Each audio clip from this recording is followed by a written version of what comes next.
What's up? I'm back with another reaction. This one is to a video called The End of Everything, a discussion. It's posted by Santa Fe Institute, who is a leader in complex systems study. If you don't know who they are, I'd recommend checking them out. And if you don't know what complex systems are, I recommend checking it out. Jeffrey West is a good place to start. They're established in 1984 as the first place for studying complex systems, which is essentially the relationships that exist between disciplines, so transdisciplinary research. The say physics and consciousness, or physics and life, is some of the things I focus on specifically. But anything, literally anything, and the relationship between these two seemingly unrelated things is the study of complex systems, in essence, which is the study of the universe, because that's just how it is interrelated in that way. So without further ado, I don't know any of these people. I don't know what they're really going to talk about. I watched a few seconds of this. So I really have no idea where this is going. If it's related to physics at all, the concept of the heat death of the universe, or if it's more about like death and things of that nature. Anyway, thanks for watching. Here we go. So Dan Schrag at the beginning of the meeting said he invited us into the darkness. And I'm a philosopher who teaches existentialism every term: death, suicide, anxiety, existential despair. And at the end of every term, one of my students comes to me and he or she says, why the darkness? Why are you drawn to the darkness? And I say, darkness has its virtues. It makes our eyes really work. And it's true. And I saw that today, and I was really... That's a really good response to that, what he just said. Let me go back. Darkness. And I say, darkness has its virtues. It makes our eyes really work. And it's true. That's a perfect example of complex systems, of the study of the relationship between things. And so he's saying, when we look into the darkness, what that does is it allows our eyes to adjust so that we can see more clearly, in a sense, which is reflective of life, and not just our eyes adjusting in the darkness of the surrounding environment, but actually in our consciousness sense, in the places we find ourselves mentally that are dark, then we adjust in our perception. And that's a perfect example of complex systems. True, and I saw that today, and I was really happy about that. So as a philosopher, the first person who sort of walked into this particular darkness with collapse lived 2,500 years ago, at least in the Western tradition, and his name was Empedocles, a pre-Socratic philosopher. Empedocles is the person who said that the universe operates by way of two forces, love and strife, and they have a very close dialectical relationship. My mom would say they're like peas and carrots. And I think that what we were dealing with today is the relationship between love and strife. So we asked, how does strife create the conditions for love or equilibria?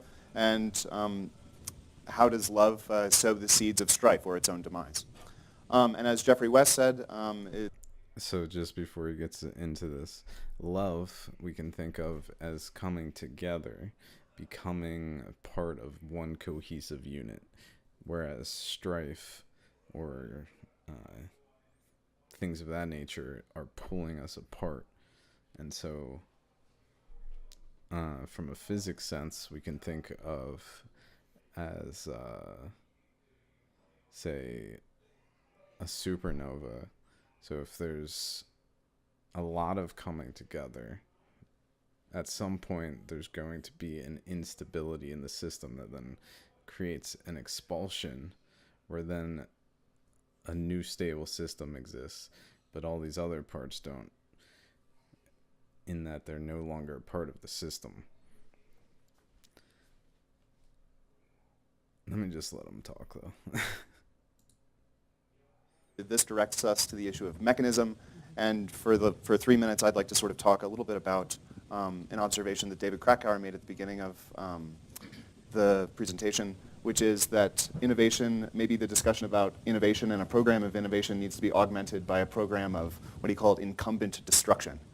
In other words, clearing the way for innovation to show itself.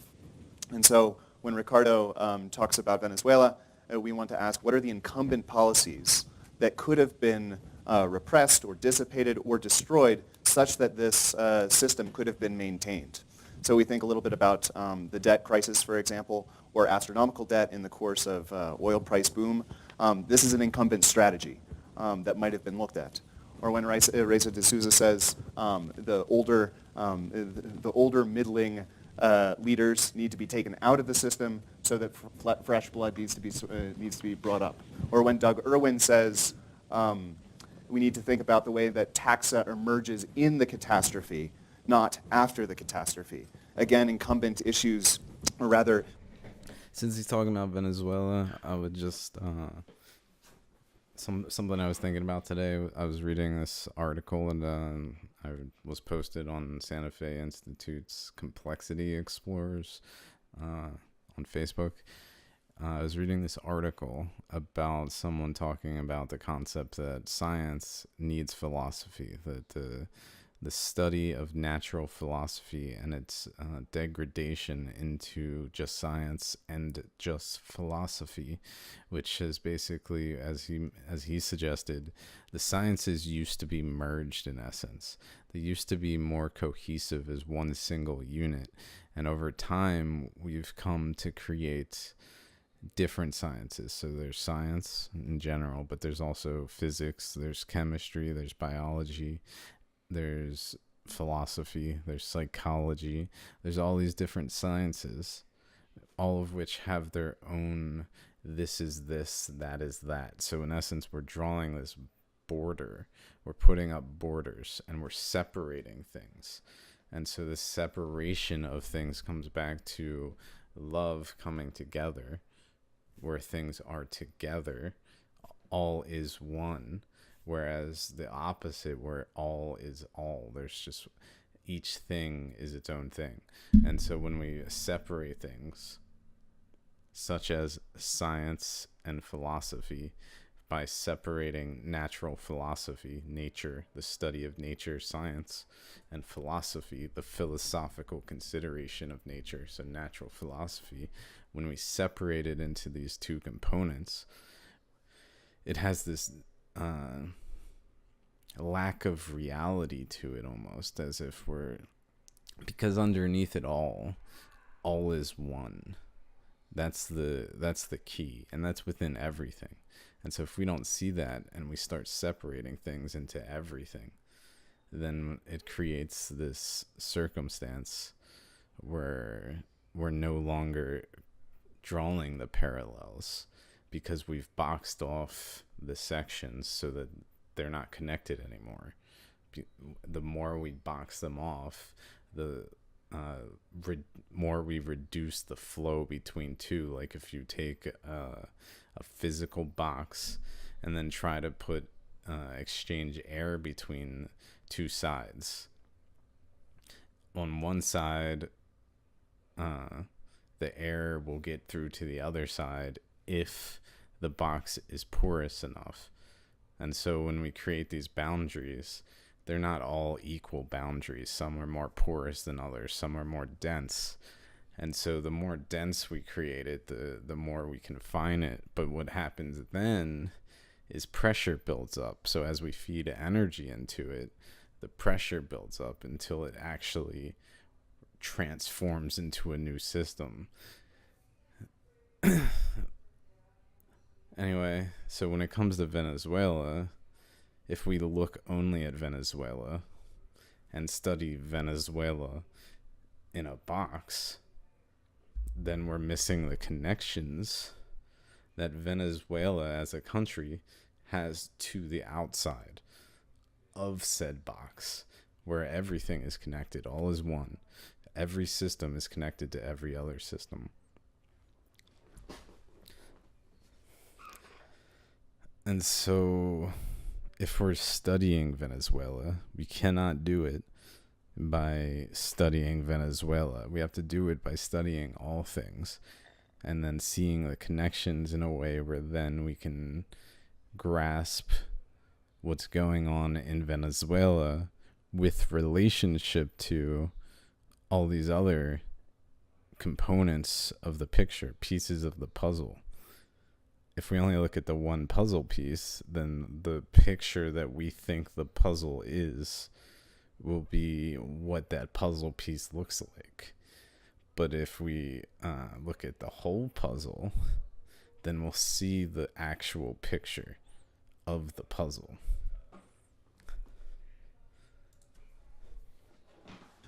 Incumbent systems or incumbent nodes need to be removed such that we can even see the new taxa or the new emergence of things. So my last comment will be about Empedocles one more time. So Empedocles is famous for thinking up that the universe operates by love and strife, but he's also famous for a sort of story that concludes his life. He thinks that he's solved the mystery of reality in coming up with this love and strife idea, the relationship between the two, and that he holds the key to immortality, and he wants to test this out. So at the end of his life, he climbs Mount Etna and gets to the edge of this volcano, and his family follows him up to the edge of the volcano and says, "Can you please come down, Empedocles?" And Empedocles thinks that that is precisely the reason why he needs to jump. And he does. And he vaporizes. Test. That's the test. So was it successful? I don't know. So love and strife. But the point is that after Empedocles jumps, the volcano, according to myth, spews something out. And it's a single bronze sandal. And that remains. That newness remains. So one thought that I'd like to have our panelists from today think about is, what is the nature of these incumbents? What are the general characteristics of the incumbents that we might remove such that systems might continue or that emergence or creativity might show itself? Similarly, I would ask the question, to what extent is incumbent destruction oftentimes incumbent self-destruction? Who are the incumbents? I would suggest that they probably are us.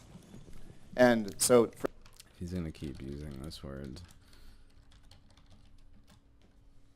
Let's look at the definition. Necessary for someone as a duty or responsibility. I don't think he's just talking about currently holding office. Basically, something that is necessary. That's my interpretation. Might continue, or that emergence or creativity might show itself.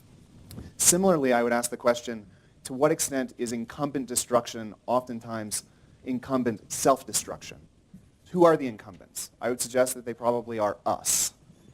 And so Friedrich Nietzsche, who Empedocles is always his favorite, he says, can we die at the right time? The point of life is to die at the right time, to get out of the way, to get out of our own ways. And so maybe we can think a little bit about the impediment to incumbent destruction. How are we invested in such a way that incumbent destruction is not possible? So I'll leave it there. I guess we just... Yeah. So I'm an architect, but I started in astrophysics. So you're probably asking, what am I doing here? I'm in meetings like this a lot, where it's, what am I doing here? Over the course of my work, I began to understand the most important thing of what I did was actually creating contexts for really messy problems. Oh, the sound. It's like wind. What is up? It could be a really messy family doing a house, or it could be a really messy set of issues around a university in an environment in which nothing is working. An environment as difficult, Bangladesh, as difficult as Venezuela. By nature, we couldn't, unfortunately, we may be seemingly diametrically opposed. As an architect, you have to be optimistic because you're going to put something new into the system, and you're hoping that that something new will create a different set of opportunities for the people who live in that thing. Let's listen to her at regular speed for a second. I'm less interested in the building of it as much as I love elegant things. I'm really interested in how do we create opportunities for new ways of being. So I've come to intersect with complexity science because you can't work this way without a polymathic curiosity and without understanding the complexity of the entanglements that we work with. And so I found myself now working with public policy, the Rand Corporation, Georgetown, Stanford, beginning to see if we can actually forge a new practice that is policy in action. So I am so fascinated with the principles that are beginning to emerge today, but I want to look at the umbrella of the problem of Venezuela, because this is a situation in which I think Ricardo didn't talk about. He talked about Facebook and Twitter and the understanding of expatriates and where they are and how they're moving, but didn't talk about what is happening, what is bubbling up in preparation for the possibility of a future in which Maduro is not there. For me, this is potentially the more interesting part of it, because it's, do you, in these situations, in these cascades that create new opportunity, do you assume the old world, or do you ask, and this gets back to endogenous versus exogenous, do you assume there's a very complex coupling between the two of those? Do you build for a world in which business still operates top-down, or do you begin to think platforms? Do you build for economies the way we've known them, or do you build for them differently? Do you look at this glass hand as being about the relationship between the supply and the demand, the market and the value, or do you say maybe we can look at power this way, and agency? Maybe we're in a world now where it isn't all policy top-down. Maybe power and agency are moving differently, and this is the way we build a new Venezuela. New technologies. Can we look?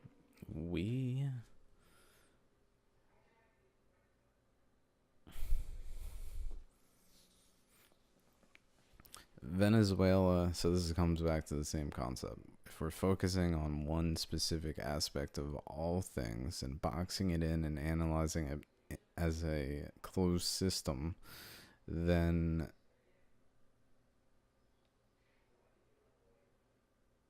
it's related to everything else going on in the world. The situation in Venezuela has interrelationships with everything, especially on the geopolitical level. And if we, to say, how do we rebuild Venezuela? Well, it's Venezuela. I'm pretty sure I don't know where this is happening, but I don't think it's in Venezuela. I mean, we need to focus on what's right in front of us as much as we can, because we have our own problems. And if we ignore our own problems and try to address the problems of the outside world, then our problems just continue to mount up. And I mean, that goes not just for governments, but also for individuals. I mean, my health is, for example, is not good for the amount of time that I spend just trying to address issues of the outside world.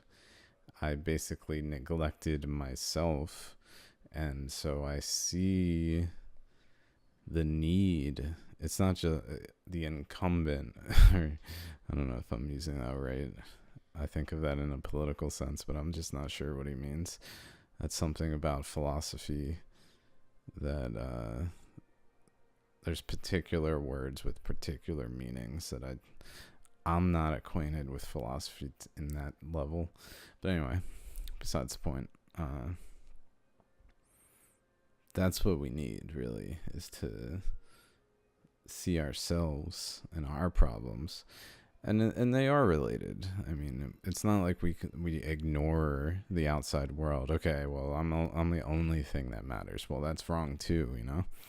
It's just when we focus outward and not inward, there's a lack of balance. And so imagine you tried to pick up a 50-foot pole. You would intuitively pick it up near the center at a balance point, because both sides would be equivalently dispersed in their weight between where you're picking it up. But if you tried to pick it up off center, you wouldn't really be able to, because one side would pull you down, and that basically creates a spinning effect. And if you imagine just spinning, what happens then? You get dizzy. You can't see straight when you get dizzy, when you're spinning, because that's what's going on when we focus on an unbalanced when we have an unbalanced perspective of things and focus on the outside world and not ourselves. I mean, that's happening all the time. You read any news that's pro a specific government, they're going to have a biased viewpoint where they're basically analyzing the outside and ignoring the problems of them that they themselves have, which the outside world is aware of and sees and points out because they see the problem. And we just continue to point to their problems, and that doesn't do anything in solving our problems. There's got to be a balance. Anyway, I don't understand what I'm watching. In terms of the end of everything is an interesting topic or title for such a heavily Venezuelan focused conversation so far. But I mean, that's not like I'm not to say I don't like this. I just am trying to point out things that I feel are important to pick up when we think about these things. It all comes down to all is one. Everything is connected. Everything is one. And when we separate things, then that's like taking a star and separating it into its atoms and just having them be separate. Well, is there a star anymore? No. So what's radiating? Just a bunch of atoms. So basically the vibration is low, the energy is low. But when we're all together, like a star, then the radiation is high because we're a highly packed system that is together, that's not taken apart into its components. Because we can do that forever. I mean, look at biology, for instance, or it doesn't matter what the science is. It's not. So then we go into the specific science like physics. Then there's astrophysics. There's cosmology. There's quantum mechanics. There's general relativity. There's all these branches, and then within those branches, people have the things they study, and within those things, there's more separation between everything that's connected. And we just keep doing it because we can, because there's infinite detail. We can keep separating and trying to pull everything apart, but then at some point we put it back together, and that's when the radiance of the star that is us actually can shine through, in essence. Shine at all, because we've separated everything, so it's not high energy, it's a low energy.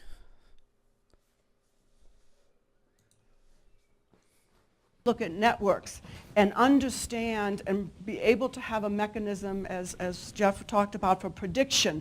But can we build new mechanisms to actually architect networks in a way that they create difference? There's a brilliant computer scientist, Huang, who's using bots to actually turn non-differentiated networks into highly differentiated networks. We have new tools, we have new knowledge, we have new ways to look at this. I'm very interested in this endogenous, exogenous exchange, understanding where vulnerabilities are and beginning to create innovation and novelty prior to and working towards. And I think there was so many amazing things said here, and the value of looking at history. So we look at Rome and the biogerms, which to me is fascinating, but all of the conditions that set it up to be the thing that cascaded. Or we looked at the geological era of this as well. What's really interesting in looking at history is to say, What would we have had to see better, faster, to have not either relied on luck for it to not happen, the Cuban Missile Crisis, or for us to actually created those steps to make sure that what came out of it was a better state. So this is what I'm fascinated with, the kinds of principles that are developing so that we can build mechanisms of better prediction, but mechanism possibly to actually shape situations in which there is an opening, which I think Venezuela is hopefully there will be an opening. Okay. Well, I took my task a little bit differently. Let's see how it works. First time I came to Santa Fe was an event in 1993 in the old campus, and it had an amazing cast of characters. People I remember most were Ken Arrow and Stuart Kaufman. I think John Giannakopoulos might have been at that meeting. It was the biologist, physicist, and economist.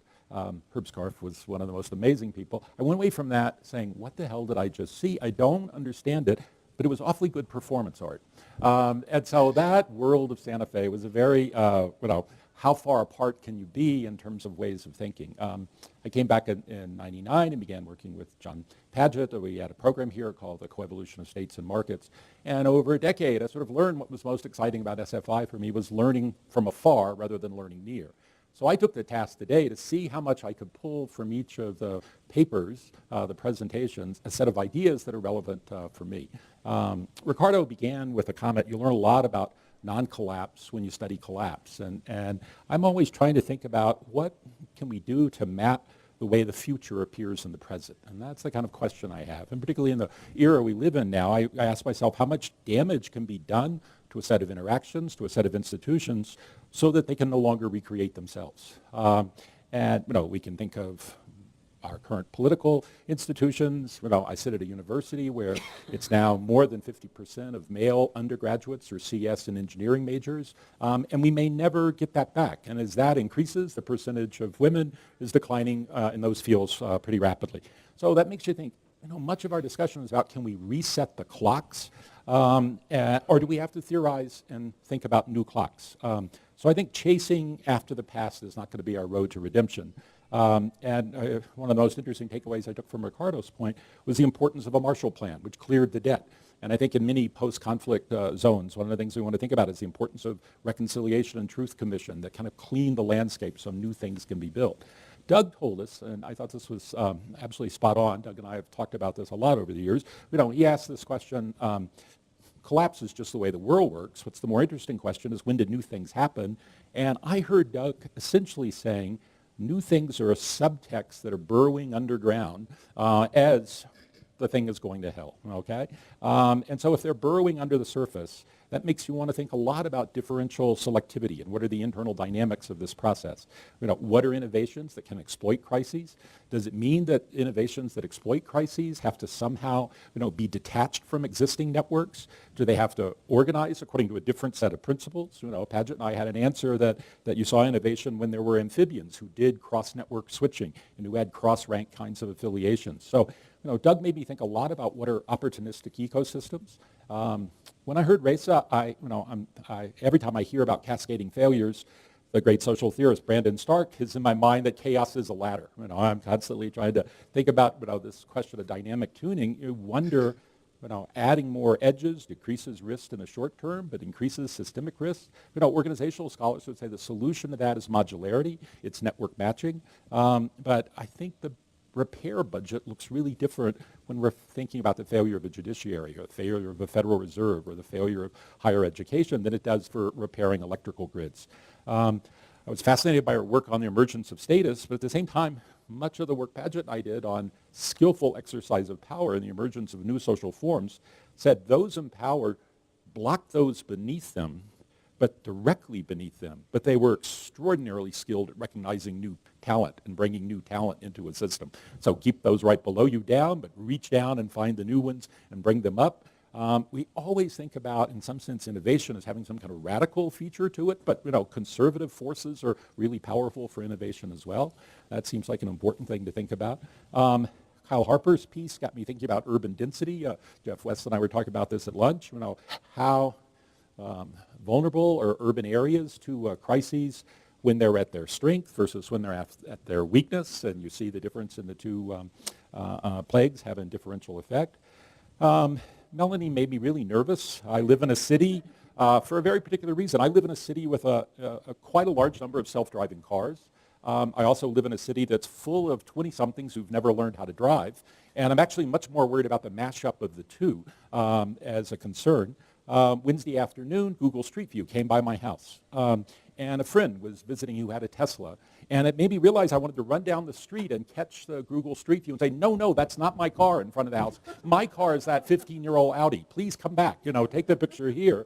Because part of what I realized is that what artificial intelligence is a long way from doing is having an understanding of concepts of identity and concepts of authenticity. And those are things that strike me as super important. And I want to think just in with a talk about the kind of work I'm doing now. It's in some ways hadn't been very SFI work, but after today I'm a little more encouraged. Doug's comment, where are the reptiles today? I'm studying democracy and its discontents. I've got a project called The Civic Life of Cities. We're looking at, this really began in the wake of 2016, where we wanted to think, are civil society organizations a bulwark against autocracy? Are they, does civic capacity enable resistance? Or is civic life, civic capacity increasingly just an extension of autocratic states or a supplicant to markets? We're doing this. We initially began in San Francisco, Bay Area, and Seattle, and Shenzhen, China, the 3 largest tech capitals of the world. But we expanded it for variety to Singapore, to Sydney, to Santiago. And just last month, we figured it can't be all the S cities of the Pacific Rim, so we added Taipei. And part of the work is also driven by a colleague, Josh Ober, who's a philosopher, a political scientist at Stanford. Josh has this extraordinary book on the rise and fall of classical Greece, in which he looks at this ecology of city-states. And one of the things that's really striking in his work is this period of the 5th, 4th, and 3rd century, which he calls the efflorescence of Greece. He has amazing data that protein intake, wealth, wages, household size, civic infrastructure. The Gini coefficient was more equality until Holland during the Golden Age. What is the basis of that? He argues it's decentralization, it's civic identity, and it's fair rules. And so part of what I'm trying to understand is, what are the ways in which what I call open access organizations operate in different kinds of settings? What do I mean by open access? Freedom to associate, that's obviously important. Freedom of association, the ability to create organizations that exist and last beyond their founders. Organizations that fashion in a way that are open internally and transparent externally. So I think redemption is found in kind of boring processes of accountability and updating and transparency. And maybe the last comment I would make, many of us look at the internet today and are profoundly disappointed or worried or fearful of its effects on democracy. I learned earlier this week that so far this year, Facebook has removed more than 1 billion posts just this year in the 4 months that were considered anti-democratic. It's relying, on machines, on outsourced experts to do. What up? I'm recording a video, some of my videos in the recording. All this. But we also ought to be looking, in some sense, if I may, at Ricardo's daughter, because maybe the way she's using the internet is actually a sign of the way in which the possibilities of the future might be found in the present. And that was the theme that I wanted to take away from today's discussion. So thank you. So one thing I wanted to point out, so this panel in some sense is going to chair, to the extent possible, this conversation. And I do want to point out that one of the reasons we wanted to go this way is SFI, these are fields maybe less woody, that SFI hasn't addressed or engaged with as deeply, certainly not philosophy, certainly not design and architecture. And so this panel is sort of refracting what is a more traditional SFI approach to collapse through the lens of these new ideas. And I think I just want to make the point, when I write my notes on yours, John's emphasis on the origin of new ideas and how ideas are suppressed by existing structure, and sort of very optimistic, I feel, idea that technology will allow for the possibility of radically new institutional forms, and perhaps chaos, as in the example of Venezuela, is a laboratory for the exploration of new institutions. I don't believe that, but it's very interesting. And then Woody's really, I think, in a sense, summary through the lens of a sociologist, if that's a fair characterization. But towards the end, I don't know where Ober came in. I know his work. I have a hard time mapping it onto this. I did read his book, and he seemed to be saying to me that Greek states were immortal, which would... Not quite. But nevertheless, but I would hope that people now can broaden the conversation to engage with some of the more philosophical, if you like, implications of the notion of collapse. So with that, I'll just open it to the room, and you guys can riff. Yeah. Room, yes. And that's the president, I believe, Santa Fe Institute. Head director. I was inspired by John's comments, but I think all of you could comment on this. So we're talking about collapse and then transformation, and for a lot of us in our professional lives, and even in a lot of scientific fields, we're pretty good at the analytical parts of collapse, not super good at the emotional parts of collapse. And then almost the opposite is true for the new. You want to invent something new, you want to start a new company, you want to explore a new idea. There's lots and lots of support for that. There's lots of infrastructure, there's lots of funding. Those resources don't exist for the kind of hospice function of the old. And so I'm wondering if you could talk a little bit about that stewardship of things that maybe can and should be collapsing to make way for the new, because it's something that I don't think most of us are as equipped for as the other. Right. Sweet. So, I can address perhaps the emotional issue straight away.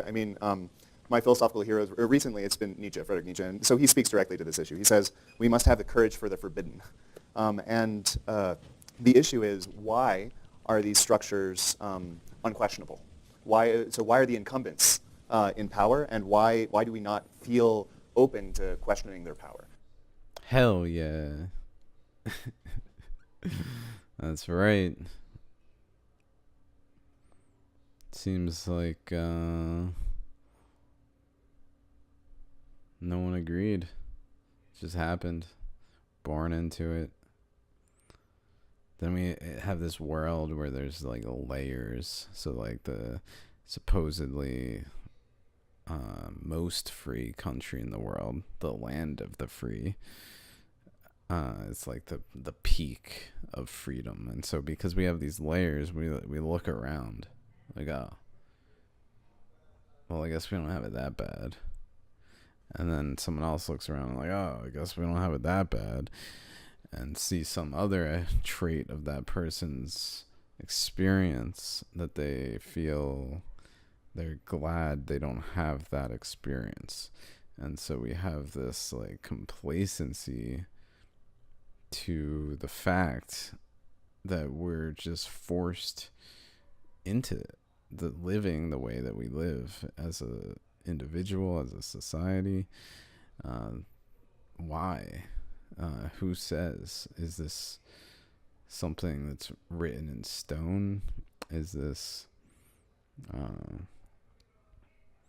why? There's no reason except for that it was that way before, but that doesn't mean it has to always be that way. And as a matter of fact, if we divide as we do, then what we're doing is lowering the energy.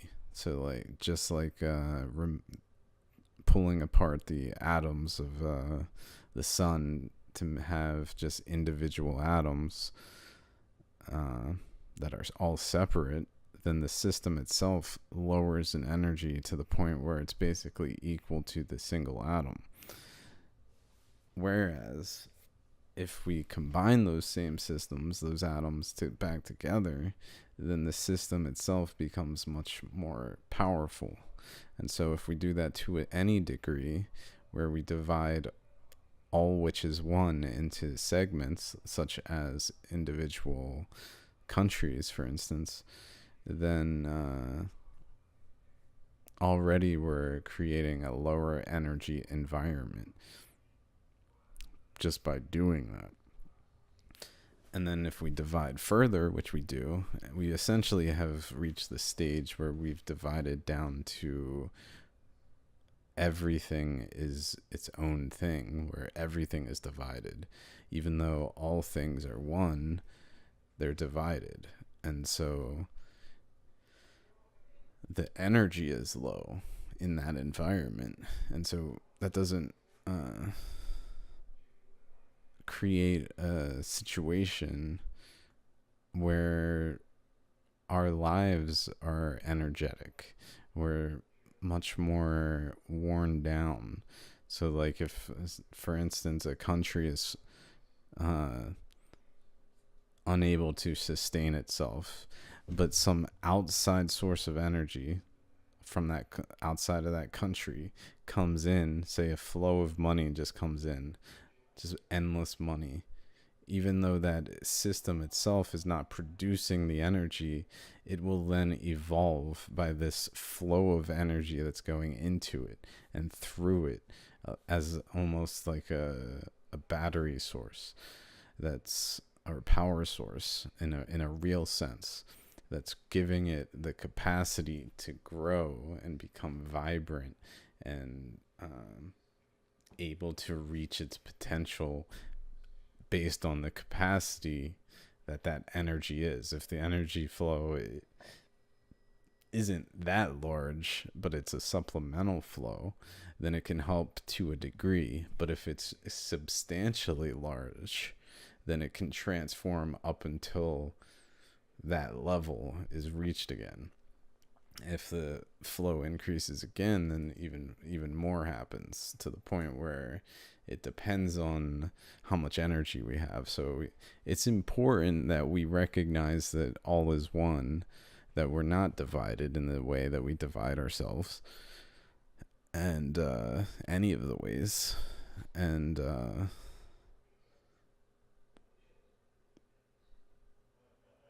see that see that it creates a higher energy system just by not dividing.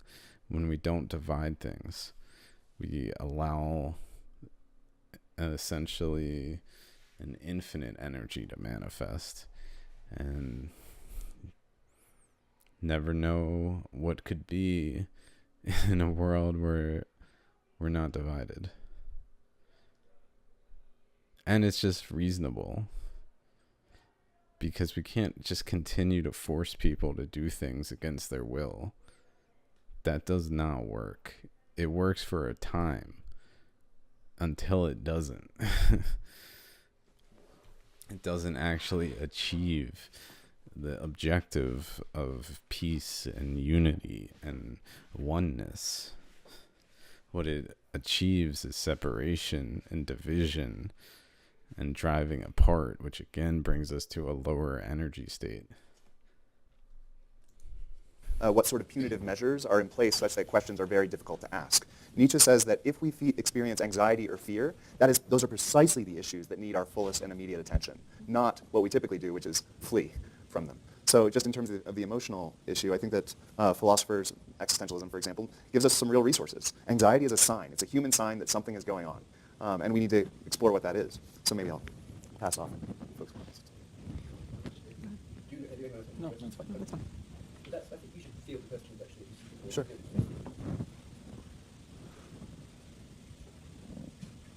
Chris. So I want to ask a question which relates to several of your comments about institutions, new social forms, and existential despair.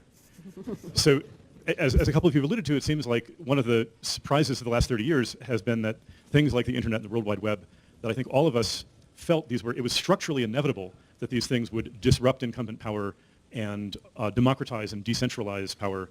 And they seem at the moment to be doing quite the opposite. This particular new institution seems to have been very easily captured and weaponized by traditional powerful actors. And one could even pessimistically say it has accelerated the reconsolidation of forms of power and authoritarianism, which were very familiar in the previous century. So speaking more optimistically, I guess I'd like to... Before he asks his question about that, I would just add that it may have accelerated things, but it's not just accelerated the one thing. Again, dividing. If we divide things and say, well, it accelerated that, well, it also accelerated the recognition of the general public to the actual flaws in the design of the system, which was not as prominent prior to the internet as since the internet. People are much more aware of what is going on, even if they and the powers that be attempt to limit the flow of information or to distort reality by telling things that are just not true or focusing on something that's not important in the grand scheme of things.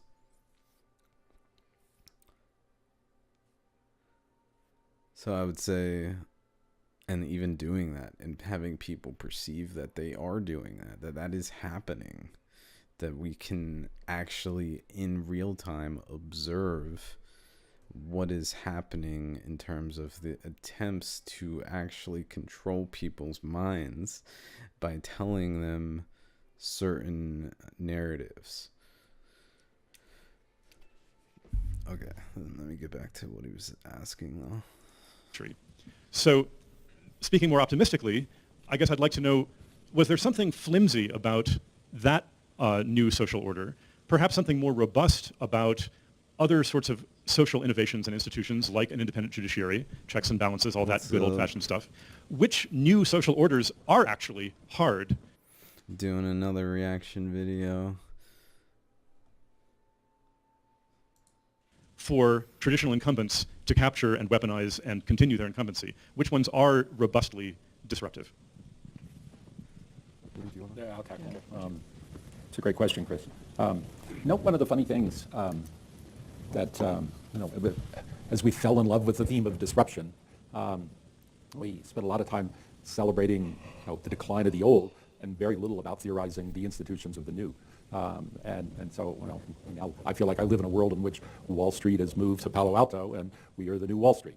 Okay, and the hatred and critique and considerable questioning of its contribution to inequality is more than well stated. But the part that was missed in the disruption part is something that I heard a number of people mention, the important role of the kind of multi-headed, hydra-headed decentralization of power. And we didn't think much about, in this transformation, how do we create systems in which decentralized exercise of power is possible and reinforced, rather than creating systems in which power became more and more decentralized. More and more centralized.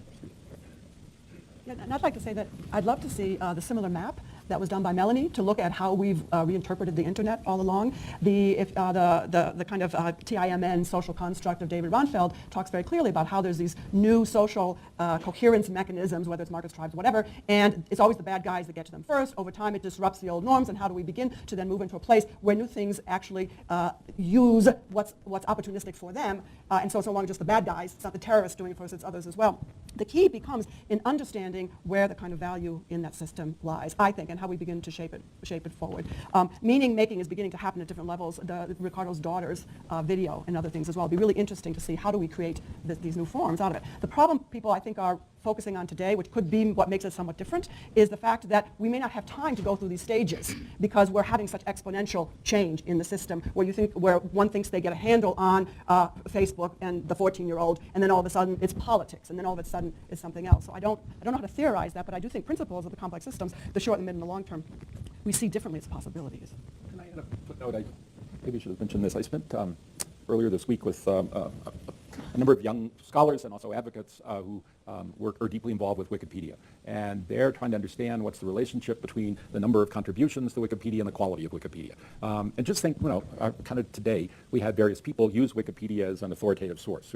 10 years ago, if a student turned in a paper to us with Wikipedia as their source, we'd have flunked them. Now we do it ourselves, okay? So something has happened to Wikipedia in which its credibility has deeply been enhanced. But some of the youngsters studying Wikipedia are really disappointed in that the number of contributors to Wikipedia has declined, okay? So the number of people, Wikipedia began in this extraordinary takeoff. It seemed like it was becoming more and more democratic. It's tailed off, all right? And so they have a kind of, I don't mean to be critical, systems dynamic model of this process of like contributions, quality, but I actually see the tailing off in Wikipedia. It's not a U-shaped curve, it's a plateauing. It's actually the beginning of a governance system for Wikipedia. And rather than the number of... That's interesting. It's not a tailing off, it's a plateauing, meaning it's flattening out, is exactly what happens in a chemical reaction, which everything is connected. So if we have this new system enter into society, there's a reaction that happens, and that reaction can actually be monitored in ways such as how many people are contributing across a period of time, and create waves that are in the same shape as a curve of a chemical reaction is, where activation energy is input above the actual end energy of the system, of the product, so as to allow for the reaction to proceed. So when a reaction proceeds, there's an input of energy that's greater than the final product has, and that wave, that curve, is extremely important to understand and to apply. The more we apply it to things we see, the more we can see the connections of how these things are reactions. They're real reactions in the same way as sodium and chloride react. It's just one is within the confines of chemistry, that box. And so we see it as related. We see it as obeying that law or that characteristic of nature, whereas the other isn't chemistry. It's just something like Wikipedia, and we don't make the connection because we've divided things. But really everything is connected, and reactions in that sense are able to be studied in terms of relating them to chemical processes. And so it goes for everything, because everything is connected. We can use physics and all of the sciences to relate to other topics that are seemingly unrelated, but really just have these connections that allow for us to bring them together. If we only see the connection, if we make that connection, otherwise there's a blockage in the way, because there's a wall in the way that is either sufficiently porous for the connection to be made, or too dense that the connection cannot be made. Of contributions, it's the quality of contributions. And if you start thinking about contributions as how much is repair and fixing things, rather than saying, apparently one of the most fun memes on Wikipedia is to write Jeremy Renner, the actor, is a velociraptor, and there's like 10,000 times a week people do things like that. Those shouldn't count as contributions in my book, my old-fashioned incumbent book. We ought to be looking at contributions that in fact are not immediately changed, that have some kind of staying power. And so trying to understand what a governance system is for an open source community like that, and what's happened is the most frequent users have begun doing that. And that's how you get admitted into the community that checks these things. And so there's an interesting example of a system that seems in a decentralized way to have corrected itself through some kind of endogenous process of error detection. And that to me, rather than seeing that as a sad thing, I actually see their data as a relatively good and benign phenomenon. We have a question back. Perhaps related to this last commentary, but also to John's idea and David's question about destruction or incumbent destruction. I think in some biological systems that are incredibly resistant, at least resilient, certain parasites that are incredibly diverse, the question is how well do inventions become innovations, in the language of David? Like, do truly new things establish for enough time? And of course, the selection for establishing of the new is created by the structure of the incumbents. And it's not when you have complete collapse that you have the best selection for the new. It's when you have some structure of the incumbents that is actually really selecting for innovation. And it is in these systems where there is turnover, but not fast turnover, but establishment of the new, that we see the most resilient, the more stable systems. So one has the impression that, so the question is how to recognize, you ask about timing of destruction of the incumbents. It's a very interesting question in terms of the structure of the ecosystem or the networks, because it is that structure that is really creating the selection for the new. So there is a critical question of recognizing the timing, and possibly the big collapses, which are an interaction of the exogenous and the structure, are probably a structure that has become too rigid for the inventions to become innovations. And I think that probably, so it's not enough to create mutants. You need to get them in, and there is this question of these small corrections that you need to keep a system doing that. And I think, some phenomenal parasites do this. And so anyhow, that's just an idea. Thank you. Good thoughts. I just realized this is probably the end of everything when it comes to what else. I'll probably watch another video of this, because all of these were posted in the last day. And I just saw the title, The End of Everything, and was like, ooh, that looks like an interesting topic. But now I'm realizing it's probably just the end of these presentations. John Kaag. Collapse of Economies. Ricardo. Yeah, they kept mentioning Ricardo and what he had to say. Where is this one in the list? Is this even up anymore? Did I catch this and then it got taken down?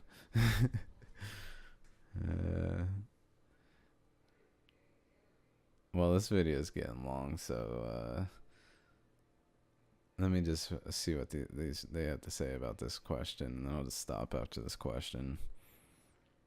Maybe I'll make a second half if I feel like it.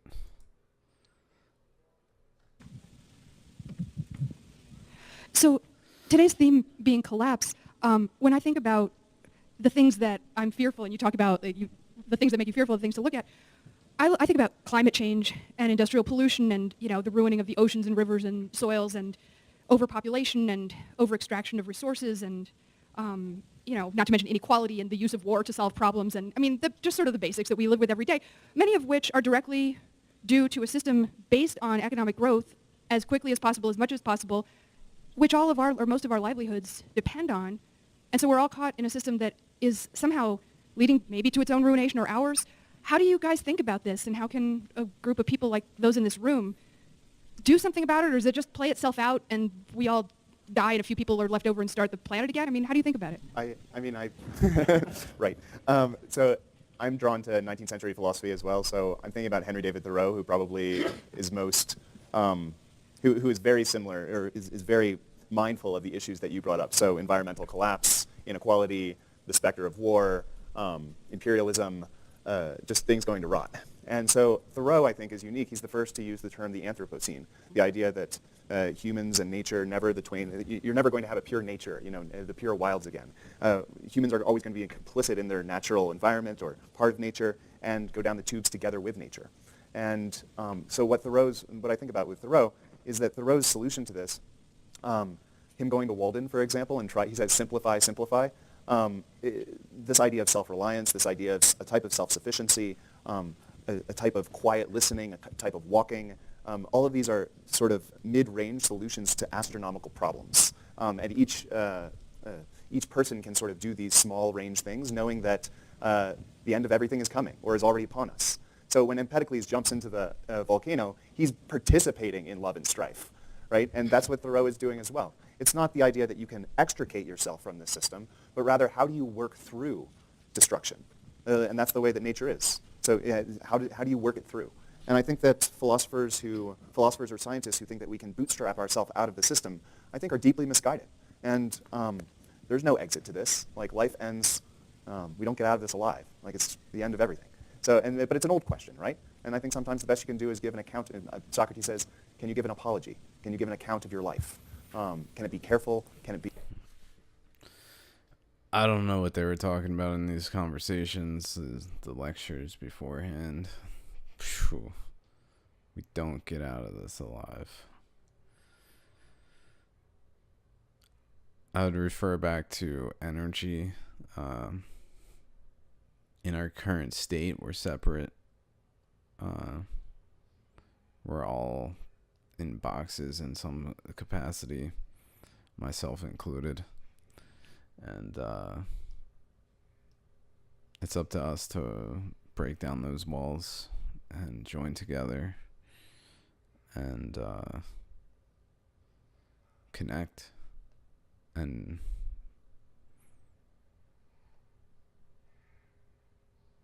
create a higher energy environment. And that doesn't just manifest in the mental, where we're connecting, but also in the physical, where higher energy sources to feed our needs, because we have energy needs,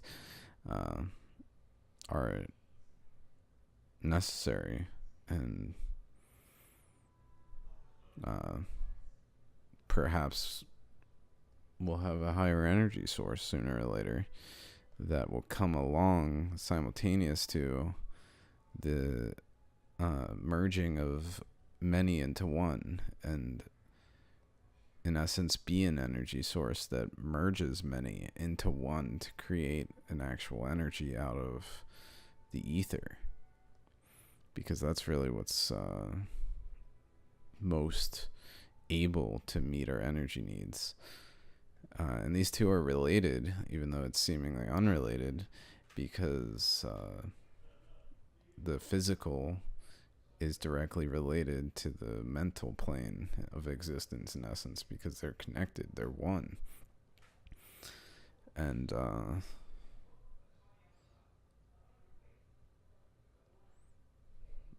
if we come together, it will be in the same way where we look through a lens in a way, a lens that merges many flow paths, directions of travel, into a single focus that creates a system, just like a magnifying glass. And in the physical sense, a magnifying glass for the ether specifically, not just for anything, but for the ether specifically, which is 0 point energy, which is the highest possible energy to extract. It's essentially, it's infinite if we can tap into it. And so anyway, slight tangent, just there's this connectedness between the two systems of power from the ether, in essence, where many ether particles, which are, the universe is infinite, and so there's smaller and smaller particles, and so at some point they become so small that we cannot detect them, but they pass through things. And just because something's transparent to us, to our eyes, to our perception, doesn't mean that it's transparent to other things. And just because something's opaque to our perception doesn't mean it's opaque to all things. And so things can travel through other things, and ether particles can travel through systems in the same way as light can travel through a lens. And it's just a matter of determining the right kind of lens, the right density, which would be high density, because it's ether particles, which are very low mass, which essentially means they travel fast. And so they're not as interactive as slower particles when passing a local gravitational anomaly, in essence. I'm slightly tangenting.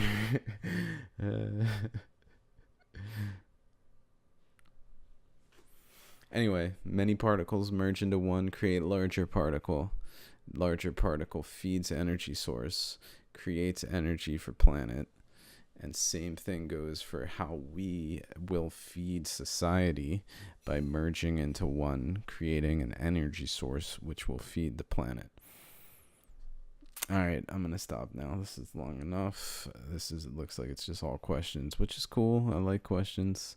Appreciate it. This was really interesting, even though it's just a discussion about something I didn't even know what they were talking about beforehand. But that there was a thing that they were talking about beforehand. But that's okay. I still found it interesting and felt like they talked about things that gave me that piqued my desire to say something, which is cool, because I mean, sometimes I'll just watch a video and I won't react very much in some of my other videos.